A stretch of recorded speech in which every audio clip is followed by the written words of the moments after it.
Okay, we are live for today's webinar, Compliance with the GPL3 User Product Clause and the Impact of the Software Freedom Conservancy's suit against Vizio.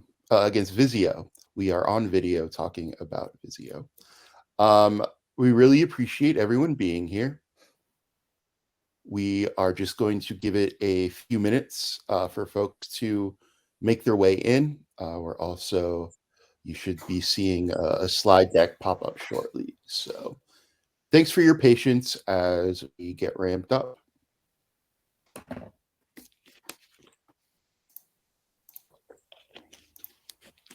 Again, if you're just joining us, thanks so much for being here. We're just going to give it another minute or so for everyone to make their way into the webinar. But I do hope you're having a wonderful Wednesday, wherever you might be. So just going to give it another minute or so.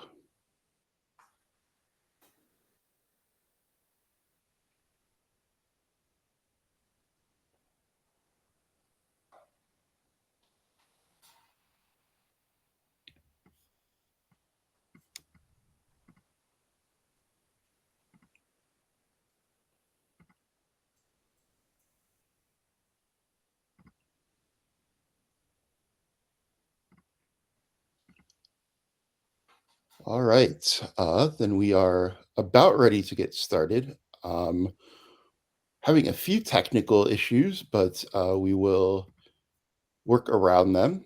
I'm going to go ahead and share my screen momentarily here.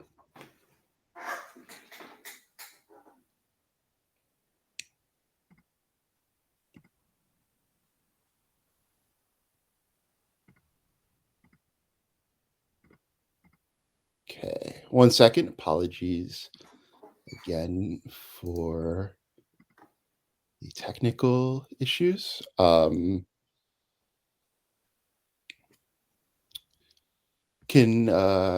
you can now see my screen. And with that, we'll get started. We're really excited to welcome you to today's webinar on the GPL3 User Product Clause and the impact of the Software Freedom Conservancy versus Vizio with Chris Stevenson of Counsel at DLA Piper. Apologies, 1 second here. Thanks for bearing with us as we navigate these technical issues. We will start showing the slides again shortly. My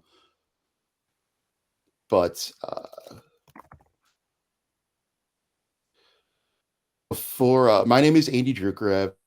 I'm on the team here at FOSSA. I'll be your host for today's discussion. And again, you'll start to see the content shown shortly. Before I go over our agenda and introduce Chris, I'd like to cover some housekeeping points. First, we'll try to answer any audience questions as they are submitted. But if we can't get to them, we will also have time at the end for a Q&A. So please post any questions you have in the question section. Next, this webinar is being recorded and will be sent out to you after the event. Finally, we at FOSSA will be following up with you after the webinar with a few additional resources and to see if there is anything we can do to help your organization with open source license compliance. And with that, let us go back to our slide deck here. And apologies because you will not be able to see our faces, but you will be able to see the content, which is what's important. Our faces are very much optional for this presentation. So as we look at our agenda here, we'll start with an overview of copyleft licenses before diving in to SFC versus Vizio and why this case could be a game changer for open source license enforcement. We'll then pivot to a deep dive of GPL3 and what's known as the user product clause, which requires installation information to be included for software distributed on certain products.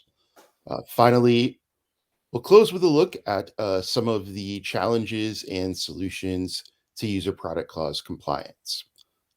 And now, before I hand things over to Chris, a quick word about FOSSA and who we are and what we do.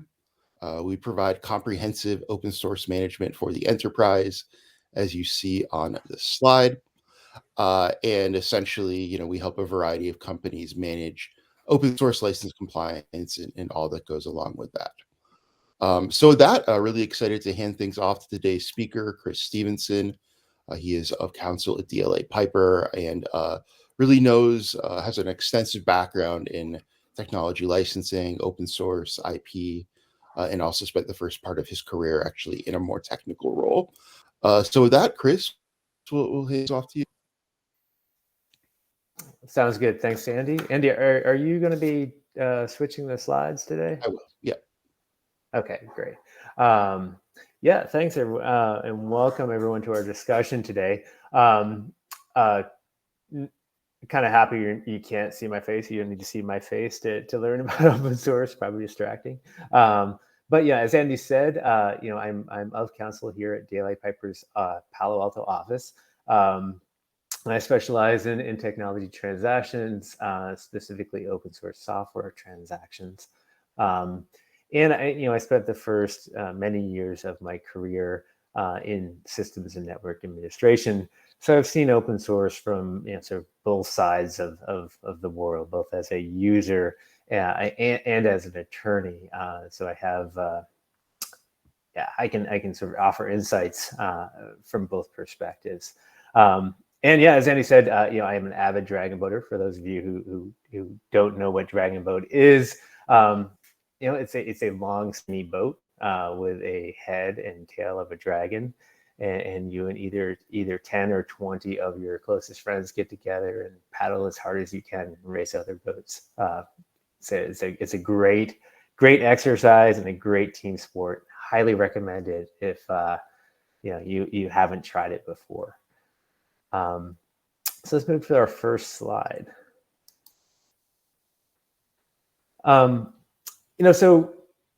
So before we jump into SFC v Vizio, I think it's important to sort of start with sort of the background of what we're talking about here when we talk about copyleft licenses. So SFC v Vizio is about the requirements of two copyleft licenses: the GNU General Public License and the GNU Lesser General Public License. And these are copyleft licenses as in contrast to permissive licenses. So some open source licenses are permissive. These don't require much of the user if you're using and distributing them. But other types of open source licenses are what we call copyleft licenses. And they require you to provide certain source code to the open source software when you distribute it. They also may require you to license some of your proprietary code under the terms of the open source license. And so there are two flavors of copyleft. There's weak copyleft, in which if you distribute open source code, you're required to provide the source code for that open source code to the people to whom you distribute it. And if you've modified that open source code, you have to provide your modifications in source code form under the terms of the open source license. So those are weak copyleft licenses, and the one involved in this case, as I said, is the lesser general public license, or the LGPL. Other weak copyleft licenses you may have encountered are the Mozilla public license and the Eclipse public license, and there are others as well. The other sort of category of copyleft licenses are strong copyleft licenses. The most commonly encountered form of those are the GNU General Public License, the GPL, and the Affero General Public License. And the difference between the strong copyleft licenses and the weak copyleft licenses is that the strong copyleft licenses, in addition to requiring you to license your modifications to the open source code, under the open source license, you're also required to license any derivative works that you make of the copyleft code. So that could require you, even if you haven't modified the open source code itself, if you incorporate that unmodified open source code into your product, or if you, maybe even link to that, a library that's licensed under the strong copyleft license, your entire proprietary product can be required to be licensed under the terms of the strong copyleft license, and then require you to provide the source code for that. So as you said, GPL, v2 is probably the most commonly encountered one, but also the AGPL and GPLv3 are strong copyleft licenses. So let's move to the next slide. Thanks, Chris, for that overview. And for everyone just joining us, today's webinar is without presenter video, so we apologize for that inconvenience, but you are here with me. I'm the host from FOSSA, Andy Drukarev, and Chris Stevenson of Counsel at DLA Piper, and a software licensing expert. And as I mentioned, appreciate that overview of the copyleft license landscape, and it's a really good segue into our next topic, which is the Software Freedom Conservancy's lawsuit against Vizio. And Chris, this is certainly not the first case related to open source software licensing, but it's one that's gotten quite a bit of attention and could have a significant impact, from what I understand, on license enforcement moving forward. Yeah, it really is. That's right. So Andy's absolutely correct. Definitely not the first case involving. Let's see. There we go. Involving open source code, but it's the first one to sort of handle it in this way, right? So until this point, anytime you've seen a complaint around open source code or any lawsuit involving open source code, it involves the copyright holder, the person who actually wrote that open source code.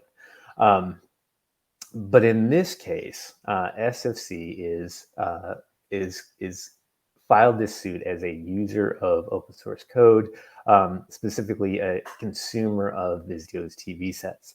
So instead of coming to this case as a copyright holder, SFC is claiming that it is a third-party beneficiary under the open source licenses. And that's sort of a sea change here in terms of open source complaints. If SFC prevails in this case, it sort of opens the door for a whole new class of plaintiffs, who can bring suit against device manufacturers or other software, other companies that distribute software that includes open source code. So we're going to follow this case very closely. So let's jump into the details of the case. Let's go to the next slide. So back in 2018, it's the facts go back a little way here. So back in 2018, Vizio employees went to Best Buy and bought a Vizio television set. And all Vizio television sets, or all their smart TVs at least, contain the SmartCast operating system. The SmartCast operating system is it's their operating system. It contains a Linux kernel and other code that's licensed under various open source software licenses. So SFC opened up the box, they turned on the TV, they analyzed the code, determined that it has GPL license code in it and code license under the LGPL and sort of other code. And so they said, the GPL and LGPL require you to provide the source code to this stuff, as we just discussed.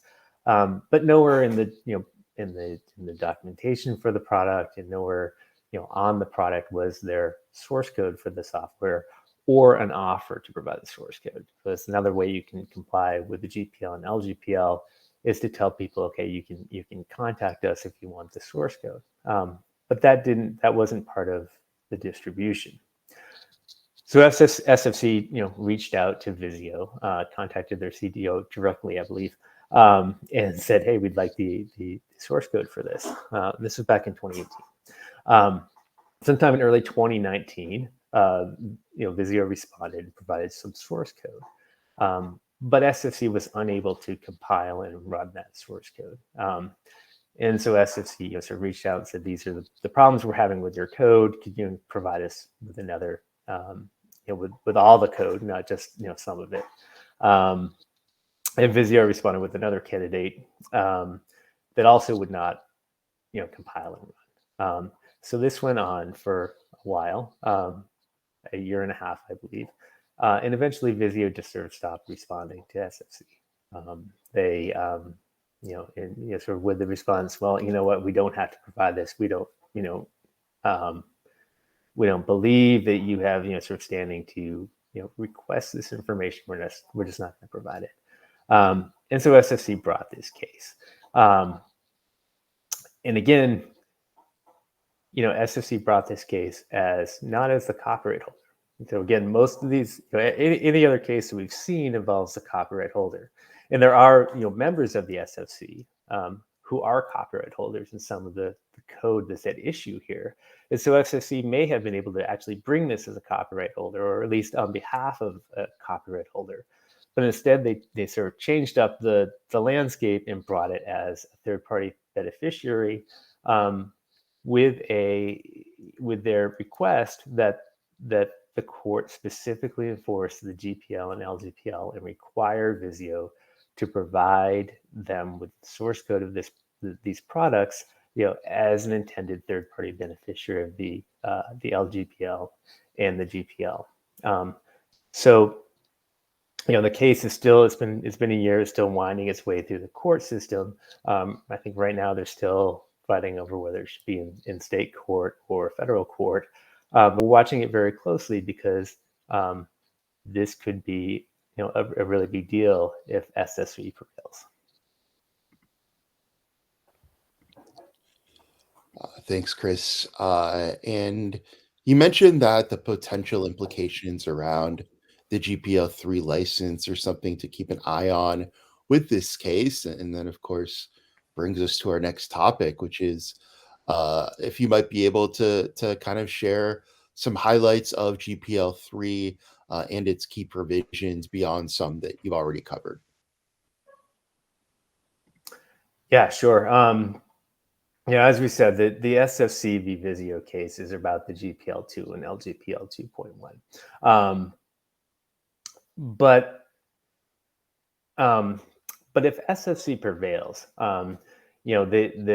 if SFC prevails, the court will have found that users of the products or users of software licensed under the GPL and LGPL are entitled to receive the source code of that software.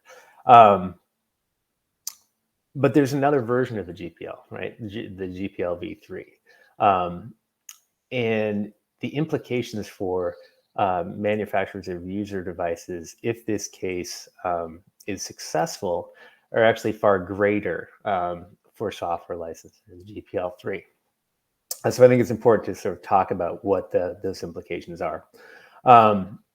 So the GPL2 and the LGPL 2.1 were released back in 1991. So that was a long time ago. And a lot has changed in the sort of software world since 1991.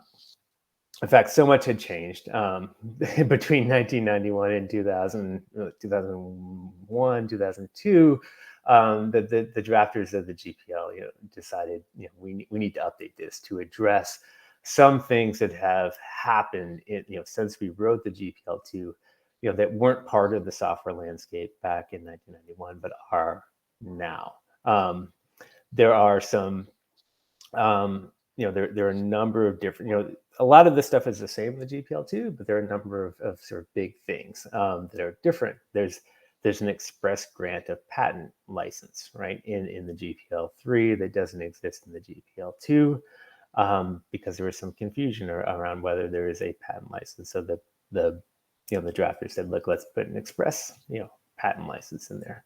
The GPL3 is compatible with Apache 2.0. Apache 2.0 is a permissive license, but actually was not compatible with the GPL2, so you couldn't combine GPL2 software and Apache's software successfully, right? So that imposed some limitations on people. Now they're compatible. But for purposes of our discussion today, and for purposes of sort of the implications of SFC v. Vizio, the big change here was the user products clause. And the user products clause arose because some of you may remember a product that was released sort of after 1991 and before the drafting of the GPL3 called the TiVo. The TiVo was a DVR, and it ran an operating system that was based on the Linux kernel.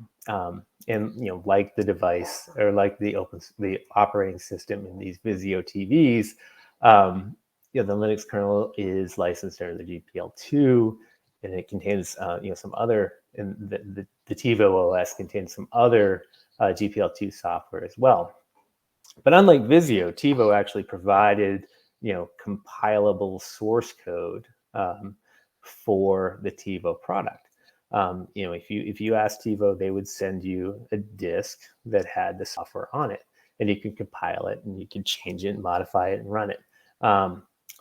But what you couldn't do, because of sort of technology that had come into play after 1991, you couldn't take that software and reinstall it back on the device. So TiVo prevented you from reinstalling your modified and improved software back on their product. If you try to do it, just wouldn't let you do it, or it would sort of shut the product down.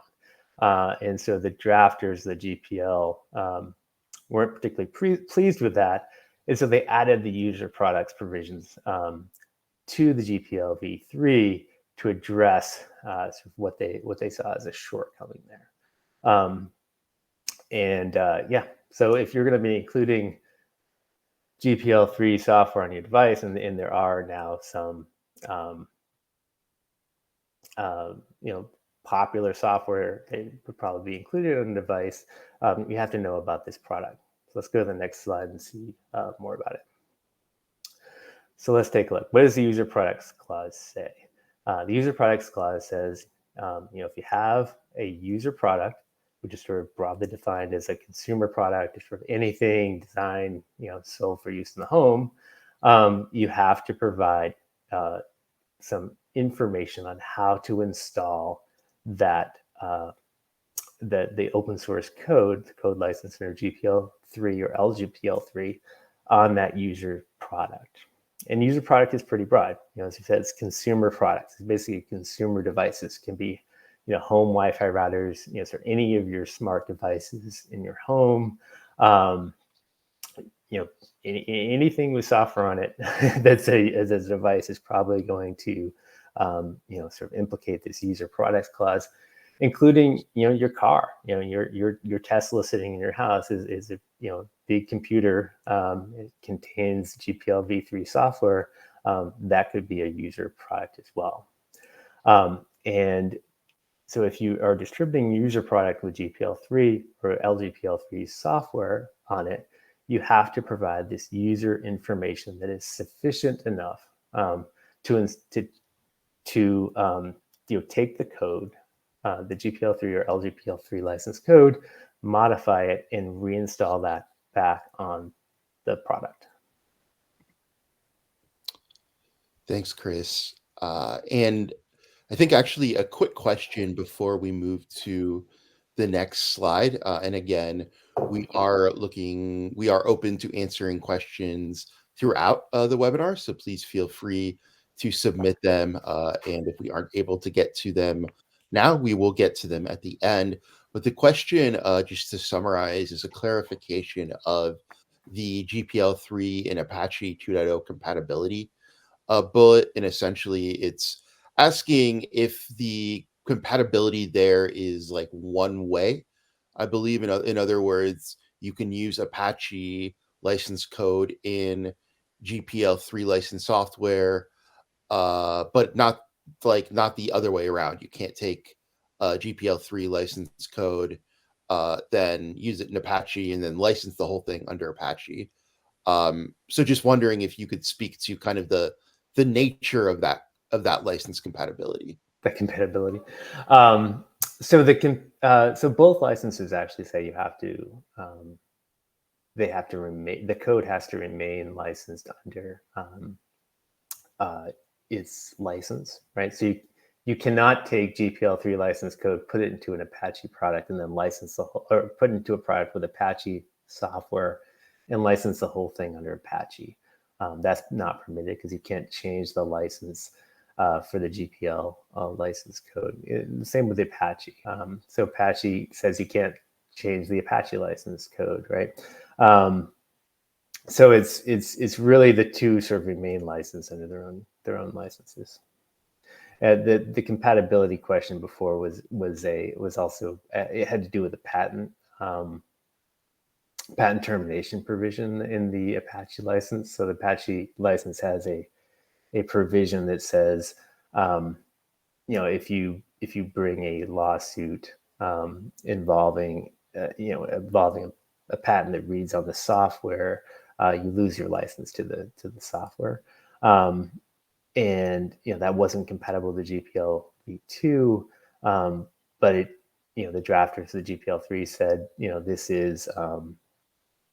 this is okay. We're actually think this is a good thing. So when the GPL3 was written, it now has a compatible patent license provision as well. Got it. Thank you very much for that clarification. We actually have a few more questions. One is, I think, probably pretty core to what we're now talking about, which is what products are not user products when thinking V3 licenses?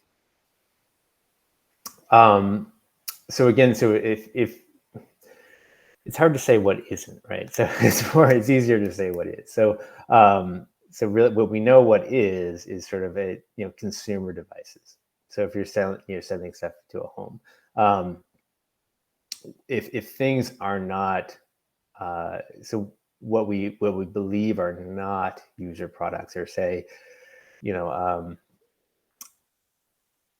if you have products that are not sold to consumers. So you may be a company that sells Wi-Fi routers for the home, right? But you also sell great big Wi-Fi routers for use by telcos, right?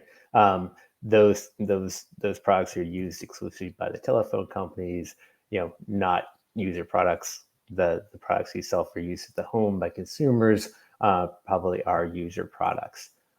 So think of it more as the intended user base for the product rather than trying to think of like specific products. Got it. All right. We will answer the remaining questions a bit later in the webinar, but just want to make sure we can move forward. And so, again, really, that's a great overview of what the user product is and some of the background around it.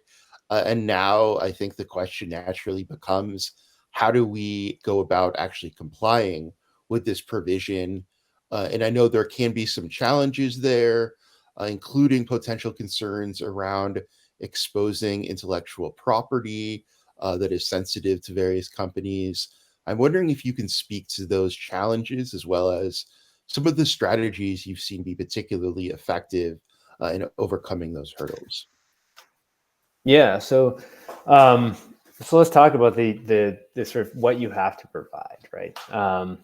So the GPL3 and LGPL3, they contain the same language, requires this installation information, right? So what is this? So this is methods, procedures, keys, sort of other information required to install the code on the device, right? So it can't be, so we have our bullet points here, has to be documented, so you have to be able to use it. You can't sort of password protect it, right? You can't give people a zip file that includes all the source code and installation information, and then password protect it so they can't actually use it. So really,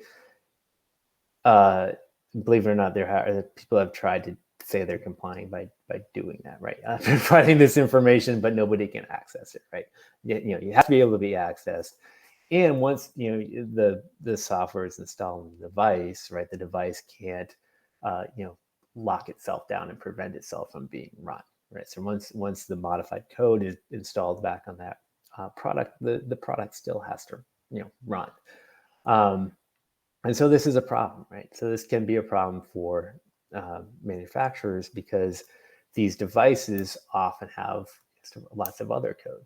They may have an operating system that is Linux, but they've got lots of user space applications, and those can be proprietary code of the manufacturer, their own user interfaces and other secret sauce, right? Or they could be, third-party proprietary code, your chip manufacturer's code, device drivers, and sort of, if you're talking about a TV, you probably have code on there from Netflix or Amazon, sort of other companies that you're not permitted to provide to other parties, and it's certainly not permitted to provide in source code form. And then, finally, as we talked about with TiVo, lots of companies use these sort of signing keys and trusted keys to specifically prevent people from installing and modifying the code that's on the device. So generally, you don't want that. Bad things can happen to your device if you allow people to write their own code for it. So the practice, ever since the ability to use these cryptographic keys became available, manufacturers have been using them specifically to prevent this sort of installation of hostile code on the device. So the GPLv3's provision would seem to, prohibit use of those keys altogether. So this could be a problem. So let's move to the next slide and talk about some ways, some strategies to deal with it. And so, before we start this sort of strategies, have to say there have been, as with most open source issues, there haven't been any cases around this yet. And so no, we don't have any guarantees that these strategies have worked, but these are strategies that, the SFC and other enforcers have, sort of publicly indicated are likely acceptable. And they are, in some cases, strategies that clients actually have used, to comply with the GPL3. So with that, step one, first step in any sort of compliance, open source compliance, is knowing what code you're using, right? And especially in the case of something like this, with the GPL3, where we're talking about your product and strategies that have to be implemented sort of in the design phase. Know early and often what open source code is being put into that product. And a good way to do that is with a tool like the one that FOSSA provides and other providers too, that can either scan your code periodically or can sort of real-time scan what's going into your code base, so at all times so what is in there and what you're going to be using. So once let's say you've identified you need to use a piece of open source code licensed under the GPL3, what can you do? Well, you could open source all your code. That's a viable option for some companies, and some companies really, have, for a particular product, they may want to, open source the code for that. They may want to have the open source community sort of tinker with the code and improve it, and make the product better. For a lot of companies, though, that's not going to be an option, not something they want to do. So what else could we do? Well, let's talk about those authorization keys, right? So we've highlighted here. So installation information requires, if there are any keys that are required to install software on the device, you need to provide them. But what it doesn't say is it has to be your signing key. So what do I mean by that, right? So you have, your signing key, the key that you use to tell your product that this code is developed by me and is trusted and can be installed on the device. And the device then runs, the same way it ran before. But what you could do, but the GPL3 doesn't say you have to provide that key. It says you have to provide a key, required to permit the installation of the software on the device. So you could have a second key. That's a key that says, okay, this is modified code, install it on the device, but don't trust it. Don't run it with my proprietary code. You sort of disable the proprietary code, and just permit the running of that open source code. So Chris, you say, well, what about this other section, right, that we've highlighted here? It says it talks about the continued functioning of the code and all that stuff, right? But notice that talks about the continued functioning of the modified object code, right? And by modified object code, they're talking about the GPL and LGPL licensed code.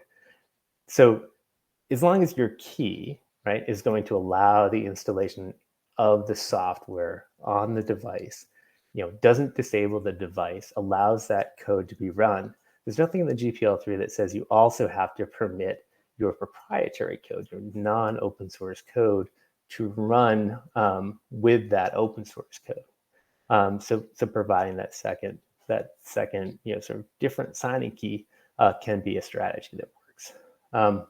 Another strategy that appears to work is requiring the device to be put in some sort of development mode or safe mode before that modified open source code can be installed. So we've all sort of had our computer go into safe mode, right? So that we can troubleshoot it. We've all had our phones can be put into a safe mode to troubleshoot things that are going on there.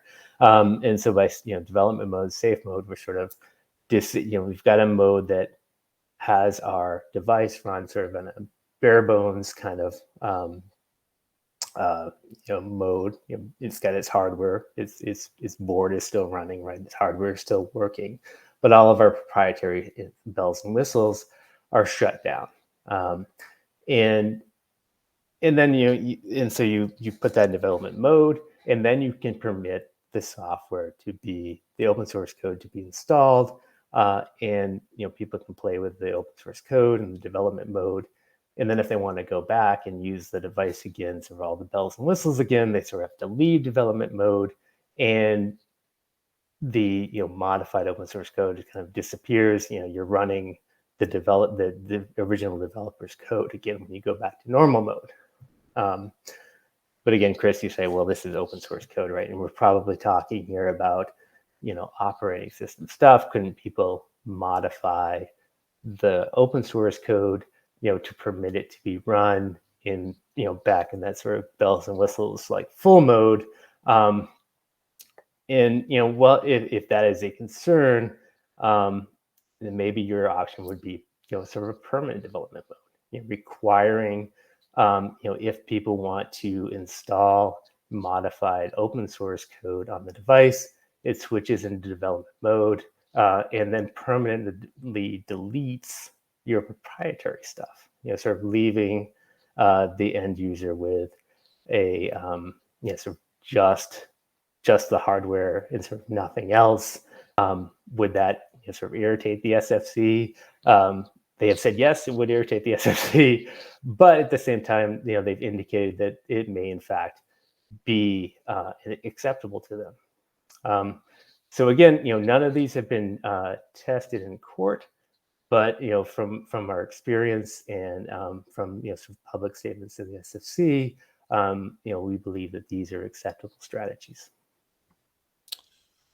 Great. Thank you so much, Chris, for that. With that, let's get into a few more questions.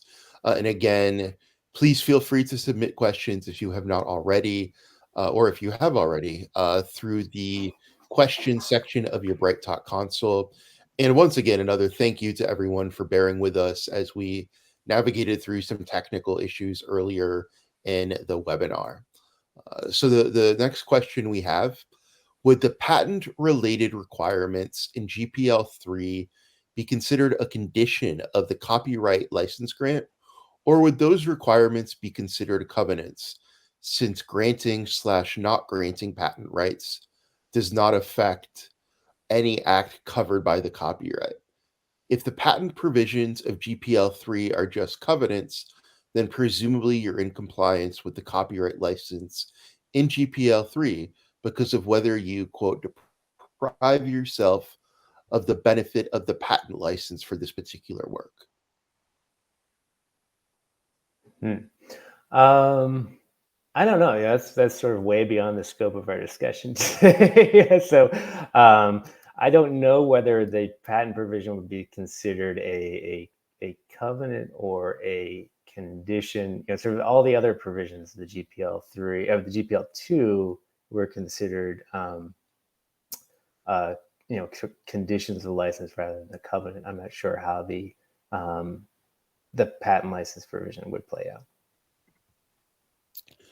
Next question, and this is about the previous slide where you covered strategies for compliance with the user product clause, switching to development mode, deleting proprietary code, etc.